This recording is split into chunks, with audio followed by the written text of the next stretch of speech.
ემოციური არის ამ ფონზე, რასაც ხედავთ, ამ თემაზე ლაპარაკი.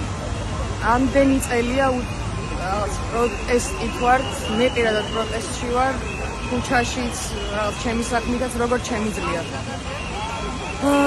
და უფრო და უფრო დიდი წნეხია, უფრო და უფრო რთული ხდება, რომ საკუთარი აზრი გაგაჩნდეს და პროტესტის განცდა გაგაჩნდეს. არ იცი რა შეიძლება მოგადგენ და დაგიჭირონ არაფრის გამო, რა ვიცი, ველი რომ დამიჭერენ იმის გამო, რომ დასაფრთხო ვარ. წეგანაც ვამბობდი რომ რა ვიცი, რა იქნება შემდეგი ნაბიჯი და ართული წარმოსადგენია, შეიძლება ახლა ის კანონი შემოიღონ, საერთოდ არაფერს აღარ გამოვიწყო. არის ყველას შემოგვივარდებიან, ყველას რა ვიცი, მოგკლავენ, დაგვიჭერენ, რამდენს დაიჭერენ, რამდენს დახრებენ. როგორ წარმოუდგენიათ ესე გაგრძელება?